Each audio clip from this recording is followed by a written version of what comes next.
Wang Qiuer menyipitkan mata. Jika seseorang melihat dengan hati-hati, pupilnya tampak melebar secara vertikal.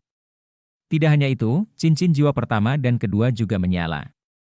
Lapisan cahaya terang tiba-tiba bersinar dari tubuhnya. Aura primitif yang tampaknya berasal dari binatang prasejarah yang ganas mengalir keluar darinya. Anggota tim di belakangnya merasakan tekanan pada mereka menurun. Semua orang dari tim armor sekte surgawi merasa ngeri. Mereka merasakan ketakutan saat mereka menyaksikan Wang Qiuer, yang bahkan belum berkompetisi. Dia sebenarnya mampu menggunakan keterampilan fusi 7 orang mereka sendiri. Hal yang paling menakutkan adalah auranya tidak pucat dibandingkan dengan mereka. Semua ini terjadi dalam rentang waktu singkat. Setelah jarum armor surgawi mereka digabungkan, Han Jian melepaskan keterampilan menakutkan mereka tepat saat aura Wang Qiuer mulai melambung. Seberkas cahaya tebal melesat dari tengah perisai armor surgawi. Penonton di luar panggung hanya melihat lampu redup sebelum riak besar muncul di atas panggung. Sepertinya udara telah dibakar. Cahaya gelap merah ditembakkan melalui udara yang terdistorsi. Target lampu merah adalah Wang Qiuer. Wang Qiuer dengan cepat bergegas ke tengah panggung. Sama seperti perisai armor surgawi dilepaskan, dia merasakan perasaan tercekik yang intens, seperti tubuhnya di ambang pencairan. Namun, tanggapannya seketika. Seberkas cahaya keemasan menyala di depan tubuhnya saat dia mengeluarkan raungan naga yang nyaring. Setelah ini, dia menginjak lantai dengan kaki kanannya. Tombak naga emasnya berubah menjadi bola cahaya keemasan yang menahan serangan gabungan jarum armor surgawi. Saat Wang Qiuer meledak, 2 orang lainnya dari tim Shrek juga melepaskan keterampilan jiwa mereka. Ning Tian meniru gerakan mengangkat dengan tangan kanannya, dan pagoda harta karun berwarna pelangi muncul di atas telapak tangannya. Ada 7 tingkat dari Seven Treasures Glazed Pagoda ini. Pertama, kecepatan. Ketiga, kekuatan. Kelima, jiwa. Siswa halaman dalam Akademi Shrek jelas sangat kuat. Dia menggunakan 3 keterampilan jiwa pada saat yang sama, dan semuanya digunakan pada Wang Qiuer. Cahaya keemasan dari tubuh Wang Qiuer sangat menyilaukan. Setiap orang harus mengakui bahwa jiwa alat bantu nomor 1 adalah Seven Treasures Glazed Pagoda, dan gelar ini belum pernah direnggut sebelumnya. Selain Ning Tian, Cao Jinsuan juga pindah. Cincin jiwa pertama dan ketiganya menyala. Proyeksi ilusi jam yang sangat besar muncul di belakang Cao Jinsuan. Waktu pada jam ini mencerminkan waktu sebenarnya. Namun, cahaya perak yang menyilaukan kemudian menyala di dial jam. Mengikuti ini, jarum detik berhenti sejenak sebelum bergerak mundur 1 detik. Seluruh panggung sepertinya berhenti sesaat setelah jam muncul. Saat ini, 2 aliran darah mengalir keluar dari lubang hidung Cao Jinsuan. Tubuhnya bergetar, dan dia tampak sedikit pusing. Di udara, Heavenly Armor Needle yang hendak mencapai Wang Qiuer berhenti, dan anehnya mundur setengah jarak yang telah ditempuhnya. Celah lebih dari 10 meter telah dibuat antara itu dan Wang Qiuer. Semua orang terpana oleh pemandangan aneh ini. Bahkan Huo Yuhao mau tidak mau membuka matanya lebar-lebar, dan dia memfokuskan pandangannya. Wang Qiuer sudah mengharapkan ini sejak awal. Saat jarum armor surgawi bergerak mundur, Wang Qiuer melompat menggunakan penundaan 1 detik ini. Dia berputar setengah di udara, dan raungan naganya yang nyaring berubah menjadi nada yang menusuk. Dia mengangkat tangan kanannya ke belakang sebelum dia melemparkan tombak naga emasnya. Targetnya adalah seberkas cahaya merah dari Heavenly Armor Needle. Emas dan merah berpotongan di udara. Riak di udara mulai bergelombang lebih tebal. Itu seperti sebuah batu besar telah dilemparkan ke danau, lampu merah dari Heavenly Armor Needle terus melesat ke depan. Namun, seberkas cahaya keemasan merobeknya seperti itu. Garis kedua lampu merah melintas melewati Wang Qiuer dan bertabrakan dengan lampu merah dari Heavenly Armor Needle. Meskipun menghilang seketika, itu juga menghentikan lampu merah dari Heavenly Armor Needle untuk sesaat. Setelah ini, lampu merah yang mendekat berubah menjadi kepala naga besar yang sepertinya akan menelan jarum armor surgawi. Meskipun menghilang di saat berikutnya, cahaya dari Heavenly Armor Needle juga melemah lebih dari 25%. Di sisi lain Wang Qiuer, bola cahaya putih besar dilepaskan, dan secara akurat memblokir jalur jarum armor surgawi. Serangkaian suara menghilang seperempatnya lagi. Ketika mencapai Wang Qr, hanya sepertiga dari sisa kekuatannya yang tersisa. Cincin jiwa ketiga Wang Qr menyala. Cahaya keemasan yang dia lepaskan berkumpul di tangan kanannya seketika, dan berubah menjadi kepala naga emas. Ini adalah keterampilan jiwa ketiganya, kepala naga emas. Ledakan! Ledakan! Dua ledakan terdengar bersamaan. Salah satunya berasal dari tinju Wang Qr, sementara yang lainnya berasal dari perisai armor surgawi. Wang Qr berhenti di tengah serangan hanya untuk sesaat sebelum kaki kanannya terhempas ke lantai lagi, membuat lekukan selebar beberapa meter persegi di lantai berlapis logam. Dia seperti cangkang meriam emas saat dia meledak ke depan.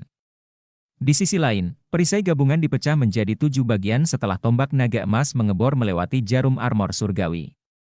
Ketujuh bagian itu berputar di udara, mencoba menggabungkan sekali lagi. Namun, Wang Qr terlalu cepat. Sebelum mereka bisa melakukannya, dia sudah dekat, dan tangan kanannya meraih tombak naga emas yang terbang kembali padanya.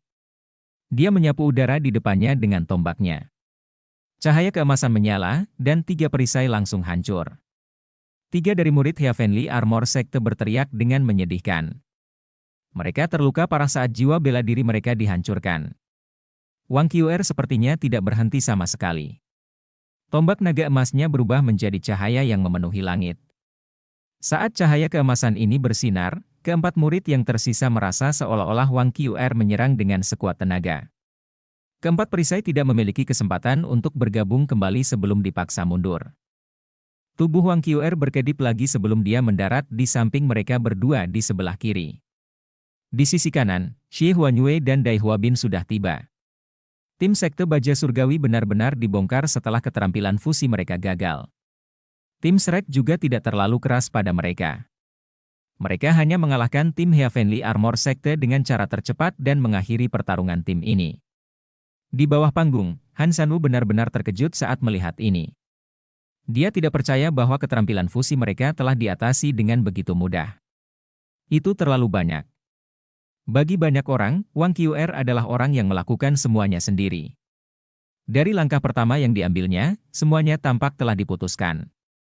Seluruh proses tidak mungkin lebih cepat.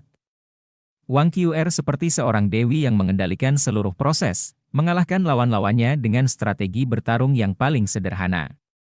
Keterampilan fusi tim Sekte Baju Besi Surgawi tampak sangat lemah. Jika bukan karena fakta bahwa itu mencengangkan saat dilepaskan, semua orang akan melupakannya. Wang Dong'er sedikit termenung saat dia dengan lembut berkata, mereka jauh lebih kuat dari yang kita duga. Huo Yuhao mengangguk dengan lembut dan berkata, semoga kita tidak bertemu mereka. Dia tahu lebih baik daripada orang lain, karena dialah yang memiliki deteksi spiritual. Dia juga yang paling jelas tentang apa yang terjadi di seluruh proses. Itu benar. Wang Qr tampak sangat kuat sepanjang pertarungan. Namun, dia bukanlah faktor penentu. Dua rekan satu timnya di belakangnya adalah faktor penentu. Mengapa Wang Qr dapat dengan mudah mengalahkan lawannya bahkan ketika mereka melepaskan skill fusion mereka? Itu bukan karena lawannya tidak kuat. Itu karena Seven Treasures Glazed Pagoda ada di belakangnya untuk meningkatkan kekuatannya dalam semua aspek. Memungkinkan kultivasinya melambung ke tingkat petapa jiwa bercincin 7. Time Elapses Kelak Cao Jinsuan juga membalikkan skill lawan mereka dan menciptakan waktu yang cukup untuknya. Tidak mudah bagi Wang Qr untuk menangani keterampilan fusi sendirian, meskipun dia sangat kuat. Koordinasi mereka saat ini tidak sama seperti ketika mereka berdebat dengan 7 monster Shrek sebelumnya. Apakah itu kekuatan bertarung individu atau kekuatan pertarungan tim, mereka jauh lebih baik dari sebelumnya.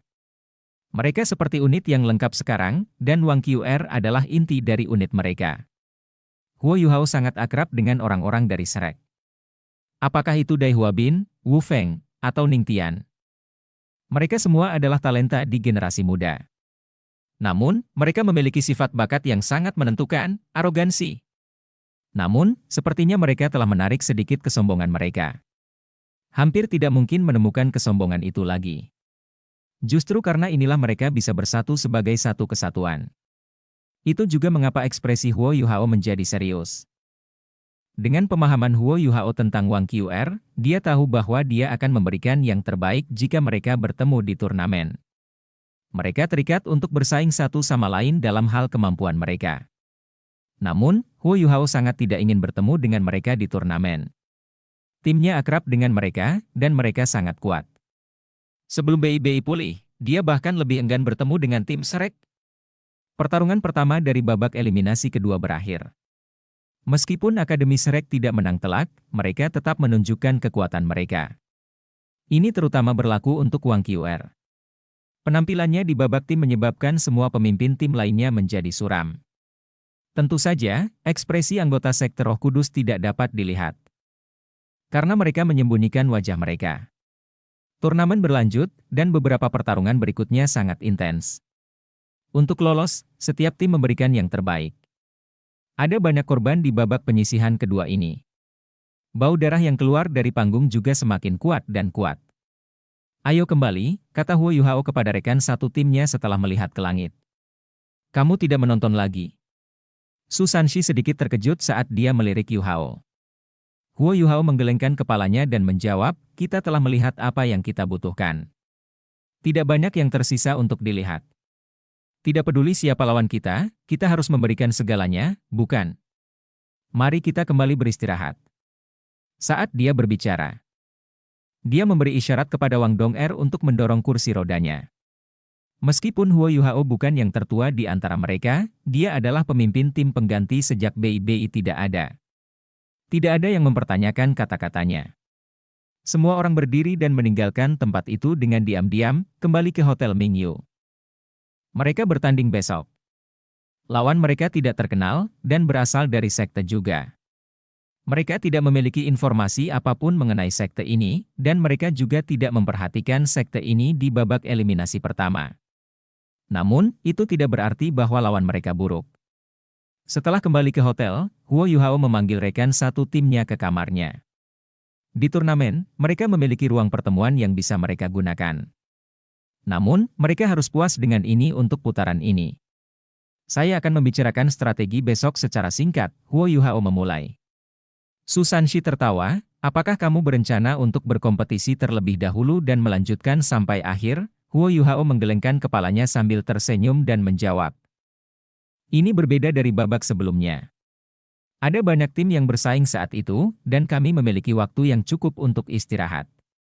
Dari babak ini dan seterusnya, waktu antara setiap babak berturut-turut akan lebih singkat. Kami harus mencoba yang terbaik untuk menghemat kekuatan bertarung kita. Lagi pula, kita tidak memiliki banyak pengganti. Faktanya, kita harus belajar dari strategi Shrek hari ini. Tak satu pun dari mereka menghabiskan terlalu banyak energi, tetapi mereka masih berjuang untuk menghangatkan diri. Mereka menjaga diri mereka dalam kondisi fisik terbaik mereka untuk putaran tim. Besok, kita akan mengikuti strategi mereka. Senior ketiga, Anda akan bertarung lebih dulu besok. Bagaimana pendapat Anda tentang pengaturan ini? Mata Su Sanshi menjadi cerah, dan dia berkata, ide bagus. Namun, tidakkah Anda ingin kami menyembunyikan kemampuan kami yang sebenarnya? Huo Yuhao terkekeh dan menjawab, kamu hanya memiliki 2 lawan untuk dikalahkan sebelum kamu mengakui kekalahan. Apakah kamu benar-benar akan mengungkapkan kartu trufmu dalam 2 pertarungan itu? Tentu saja tidak. Su Sanshi berkata dengan bangga. Huo Yuhao tertawa, itu bagus. Senior kedua, kamu akan menjadi yang kedua untuk bersaing. Kamu juga akan melawan mereka berdua. Xiao Xiao, kamu akan menjadi yang ketiga untuk bertarung. Kamu hanya perlu melawan 1. Senior keempat, kamu juga akan melawan 1 orang saja. Dong'er akan menjadi yang terakhir, dan dia akan mengurus orang terakhir. Nana menatap Huo Yuhao dengan sedikit menyedihkan. Setelah mendengar bahwa dia tidak memiliki peran, dia menundukkan kepalanya. Huo Yuhao terkekeh, Nana, tidakkah kamu menyadari bahwa kita harus kalah dalam beberapa pertarungan di babak eliminasi individu dengan pengaturan seperti itu? Pertarungan terakhir akan ada di babak tim. Kamu akan memiliki kesempatan kalau begitu. Di babak tim, saya harus bergantung pada orang lain. Saya hanya akan menjadi pengontrol utama tim. Nana mengangkat kepalanya lagi dan tanpa sadar berkata, Tuan, saya tidak keberatan dengan pengaturan Anda. Setelah mendengar kata, Tuan, ekspresi semua orang menjadi sedikit aneh. Huo Yuhao juga merasa sangat tidak berdaya. Dia telah mengoreksinya berkali-kali dan berjuang untuk membuatnya memanggilnya dengan namanya. Namun, ada kalanya dia tidak berhati-hati dan masih memanggilnya Tuan. Nana tidak menemukan sesuatu yang salah dengan ini karena dia sangat berterima kasih kepada Huo Yuhao. Huo Yuhao tidak hanya menyelamatkan jiwa orang tuanya, tetapi dia juga memberinya kehidupan baru. Dia adalah dermawannya. Huo Yuhao terbatuk dan berkata, "Lansia, silakan kembali beristirahat." Nana, tetap di belakang, Susanshi berdiri dan menepuk pundak Huo Yuhao. Dia menatapnya dengan tatapan aneh dan dengan lembut berkata, "Yuhao, kamu harus mengendalikan dirimu karena kamu sudah dalam keadaan ini." Wang Dong'er dapat mendengarnya dengan jelas meskipun dia berusaha berbicara dengan lembut. Selain tertawa getir, apalagi yang bisa dilakukan Huo Yuhao? Semua orang pergi, tetapi mereka memasang senyum aneh di wajah mereka. Hanya Wang Dong yang tidak tersenyum. Dia berjalan ke satu sisi dan menuangkan segelas air untuk Nana. "Terima kasih, Nyonya." Nana menerima gelas itu dengan hormat. Wang Dong'er juga merasa sangat tidak berdaya. "Saudari Nana, tolong jangan panggil aku seperti itu. Aku tidak bisa menerimanya. Kami senior dan junior dari sekte yang sama. Yuhao telah membantumu sebelumnya, tetapi semuanya sudah di tangan masa lalu. Jangan bilang kalau kamu tidak akan membantu kami saat kami dalam masalah. Jangan terlalu repot, oke?" Nana mengakui kata-katanya secara alami. Tetapi terbukti bahwa dia tidak menerimanya. Huo Yuhao tahu bahwa tidak ada gunanya mencoba meyakinkannya. Dia tidak repot-repot melakukannya. "Nana, bagaimana kemajuanmu dalam hal yang aku ingin kamu selidiki?" Nana menjadi serius, dan ekspresi ketakutan melintas di matanya. Dia mengangguk dengan lembut dan menjawab, "Ya, kamu benar. Itu mereka, aku yakin itu. Aku tidak akan melupakan aura mereka bahkan jika aku berubah menjadi abu. Itu mereka. Pasti mereka." Huo Yuhao mengangguk dan berkata, "Benar. Anda telah memverifikasi tebakan saya. Sekte Roh Kudus adalah gereja Roh Kudus. Jangan takut, semua orang akan melindungi Anda selama Anda tetap bersama kami." "Bagaimana dengan hal lainnya? Bagaimana kontaknya?" Nana berkata, "Saya pergi ke 3 pasar gelap, dan hanya yang terbesar yang mengatakan bahwa ada barang yang tersedia. Namun, detailnya harus didiskusikan. Selain itu, harga yang diminta sangat tinggi, dan sulit untuk dihadapi." Huo Yuhao tersenyum dan berkata, "Tidak apa-apa jika harganya tinggi, selama barang tersedia. Sebelum perang dimulai, kita harus bersiap. Terus menjaga kontak dengan mereka dan tawar-menawar. Setelah itu, atur waktu untuk bertemu. Aku akan menemui mereka. Ayo lakukan dengan cara ini, terus hubungi mereka 3 kali lagi dan biarkan mereka merasakan ketulusan kita. Setelah itu, belilah beberapa sampel, baiklah?" Nana mengakui kata-katanya. Huo Yuhao berkata, "Kamu juga harus kembali beristirahat. Jaga keselamatanmu saat kamu sendirian di malam hari. Jika kamu tidak bisa mengatasinya, mintalah bantuan dari saudari Zian atau kakak Ji. Lagi pula, mereka adalah orang-orang yang tidak bisa menangani kesepian." "Baiklah." Nana menganggap dirinya sebagai pelayan Huo Yuhao. Setelah mengakui kata-katanya, dia berbalik dan pergi. Dia menutup pintu di belakangnya setelah dia pergi. Wang Dong'er bertanya dengan rasa ingin tahu, "Kamu meminta Nana untuk menghubungi siapa? Kenapa aku tidak mengetahuinya?" Huo Yuhao tersenyum dan berkata, "Apakah kamu lupa bahwa kekuatan spiritualku telah mencapai alam nyata materi? Aku menginstruksikannya beberapa hari yang lalu. Karena kita berada di sini di Kekaisaran Sanmun, kita tidak bisa pergi dengan tangan kosong. Kita telah menemukan beberapa klien besar. Pada saat yang sama, kita akan membeli beberapa barang." Wang Dong'er cerdas. Dia segera memikirkan sesuatu. Dan bertanya, "Logam langka? Kamu meminta Nana untuk mencari logam langka untuk dijual di pasar?" Huo Yuhao mengangguk, "Cintaku, kamu benar-benar cerdas. Kemarilah, aku akan membalasmu dengan ciuman." Wajah Wang Dong'er memerah, dan dia berkata, "Berhentilah bermain-main. Mari kita kembali ke bisnis yang benar terlebih dahulu." "Baiklah. Karena kamu sudah setuju, aku akan menunggu sampai kita selesai dengan urusan yang benar terlebih dahulu." Huo Yuhao berkata dengan ekspresi serius di wajahnya. "Sejak kapan aku setuju?" Wang Dong'er bertanya dengan malu. Huo Yuhao terkekeh dan berkata, kamu mengatakan bahwa kita harus kembali ke bisnis yang benar terlebih dahulu. Tentu saja, itu berarti kita akan melakukan bisnis yang tidak benar setelah itu. Mari kita kembali ke bisnis yang benar. Kamu benar. Aku ingin membeli beberapa logam langka. Melihat wajah serius Huo Yuhao, Wang Dong'er membentak saat dia menarik tangannya ke arahnya. Dia menggigit punggung tangannya. Namun, dia menggigit dengan sangat lembut. Ini terbukti dari bagaimana Huo Yuhao menikmati gigitannya. Bisakah kamu membeli logam langka di Sun Moon Empire? Itu adalah sumber daya perang sekarang. Wang Dong'er bertanya dengan ragu setelah dia selesai menggigitnya. Huo Yuhao tersenyum lembut dan bertanya, kenapa tidak? Selama kamu punya uang, tidak ada yang mustahil. Itu karena logam langka dianggap sumber daya perang sehingga harganya sangat mahal. Tapi ini juga berarti menjualnya sangat menguntungkan. Beberapa orang akan tertarik dengan keuntungan seperti itu. Selanjutnya, mereka terikat untuk menjadi tokoh yang berwibawa. Kali ini, kedua klien kami telah menerima simpanan yang sangat mahal. Koin jiwa emas hanyalah logam mahal yang tidak berguna. Yang kita butuhkan adalah logam langka yang dapat terus-menerus diubah menjadi kekayaan. Menyimpan logam lebih baik daripada menyimpan uang. Itu sebabnya saya berencana untuk membeli logam langka. Sebelum kami pergi, senior tertua membawa semua uang likuidasi kami. Itu termasuk dana yang kami peroleh dengan menjual Zuge Divine Crossbow ke Akademi, bersamaan dengan pembayaran yang diberikan Putri Jiuju dan Putri Weina kepada kami. Uang yang kami miliki cukup besar. Wang Dong'er sedikit khawatir, namun, saya khawatir akan sangat merepotkan untuk membeli logam langka di sini. Bagaimana jika kita tidak mendapatkan barangnya bahkan setelah membayar? Bahkan jika kita mendapatkan barangnya, dapatkah kita kembali dengan selamat? Huo Yuhao menepuk tangannya dan berkata, akan selalu ada solusi. Percayalah padaku, baiklah, Huo Yuhao berkata, kita sudah selesai dengan urusan yang benar. Wang Dong'er secara alami berdiri dan berkata, saya akan mencuci pakaian saya. Huo Yuhao tidak akan membiarkannya pergi begitu saja. Dia menarik dengan tangan kanannya, dan dia mendarat di pahanya. Dia tidak berjuang, dan hanya membenamkan kepalanya yang malu di pelukannya. Dia tidak berjuang karena dia takut menyakitinya. Lagi pula, hanya lengan kanan dari keempat anggota tubuhnya yang bisa bergerak.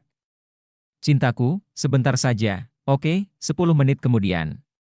Bukankah kamu bilang itu hanya ciuman ringan? Aku akan menganggapnya ciuman setelah aku puas. Kapan kamu akan puas? Aku tidak yakin itu. Setelah turnamen Master Jiwa Pemuda Elit Kontinental memasuki babak eliminasi kedua, itu menjadi semakin intens. 84 tim yang tersisa bertarung habis-habisan satu sama lain. Setelah hari pertama babak eliminasi kedua, 21 tim berhasil lolos ke babak berikutnya. Setelah kualifikasi yang sukses ini, satu kaki mereka sudah berada di babak round robin. Itu karena 42 tim akan muncul setelah babak eliminasi kedua ini.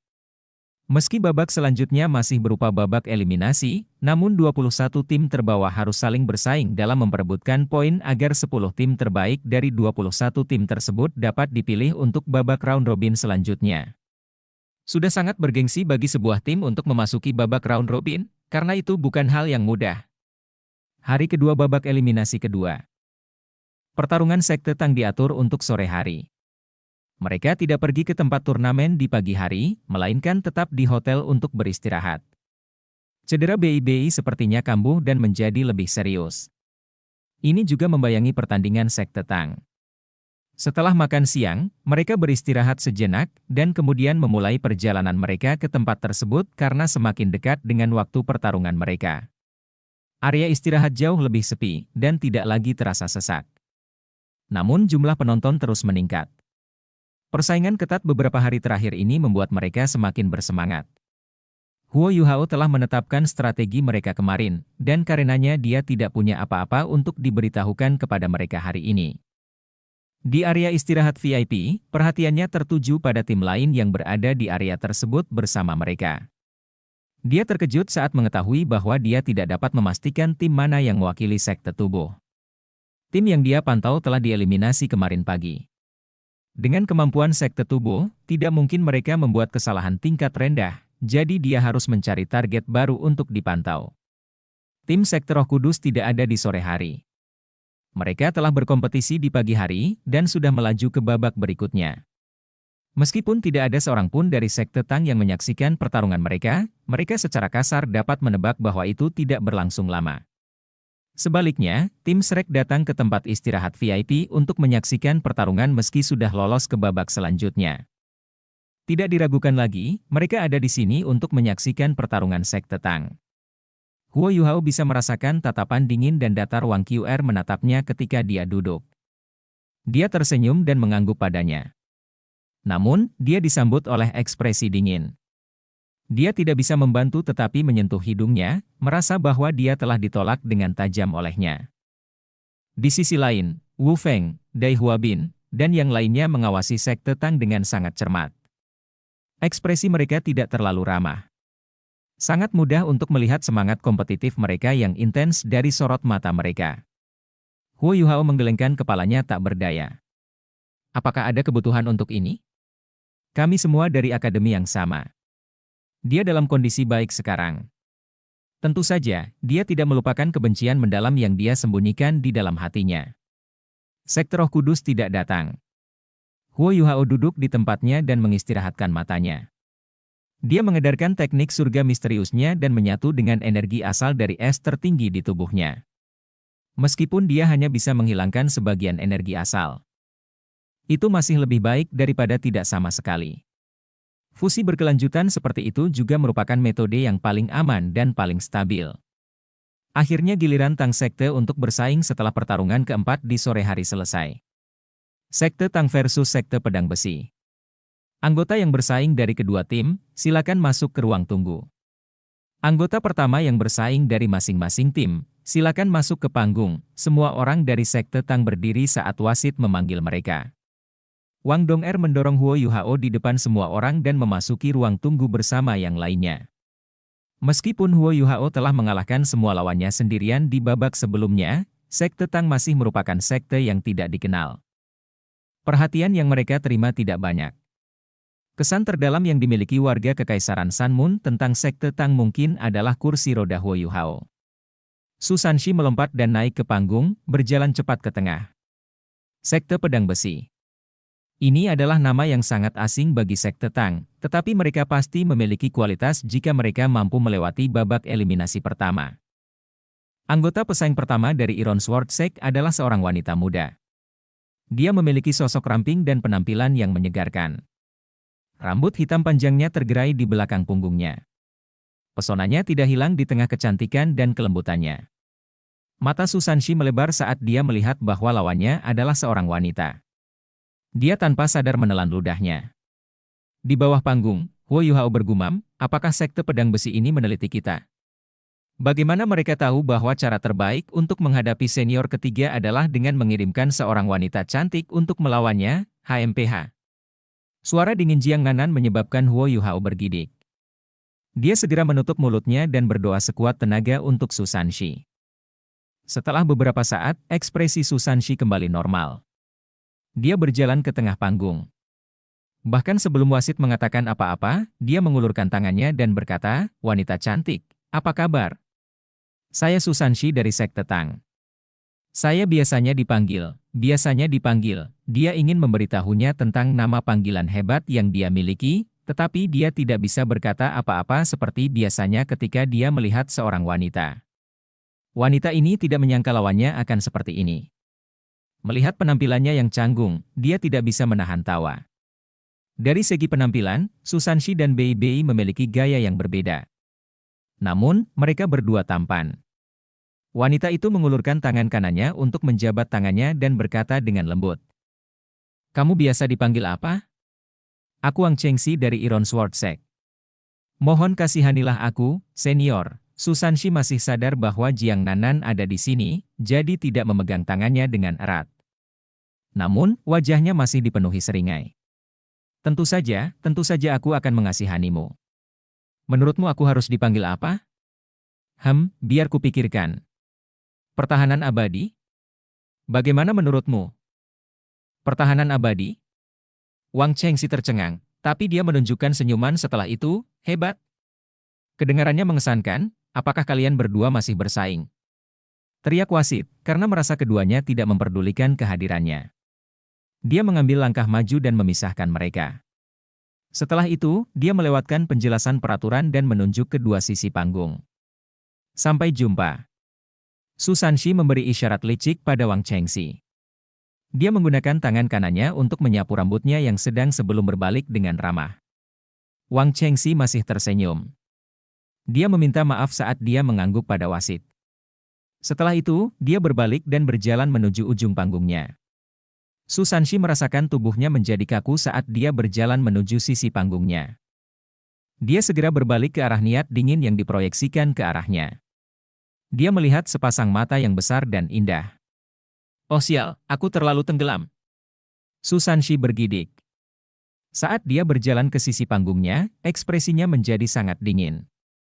Setelah itu, dia mengacungkan jempol pada Jiang Nanan dan dengan lembut berkata, "Aku menyihir lawanku tadi sehingga dia tidak bisa melihat diriku yang sebenarnya." Jiang Nanan tidak mengatakan apa-apa.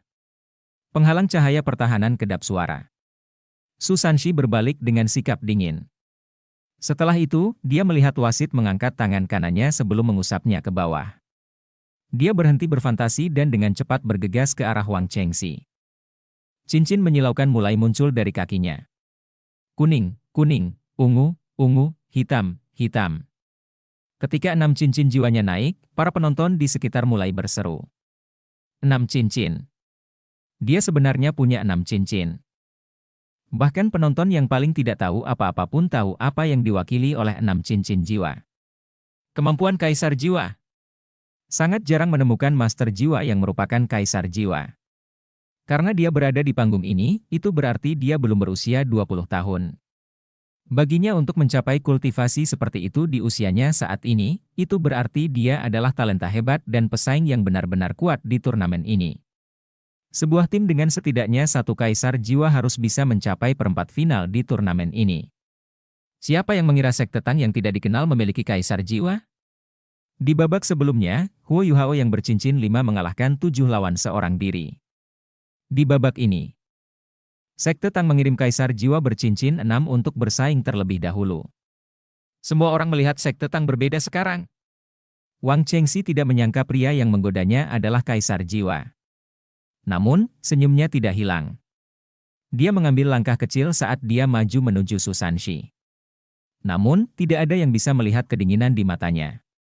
Saat dia mengangkat tangan kanannya, pedang besi hitam pekat muncul di udara. Cincin cahaya juga muncul di pedang besi itu. Ada 2 cincin kuning dan 3 ungu.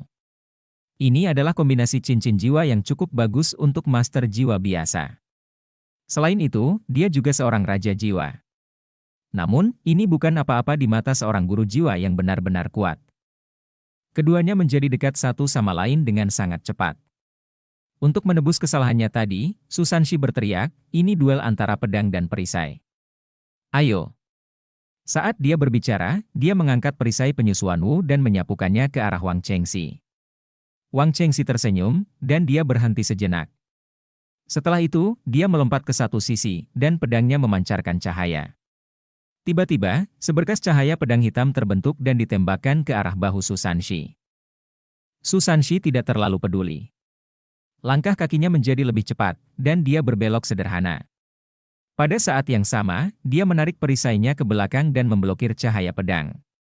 Suara dering yang tajam terdengar saat cahaya pedang menghantam perisainya.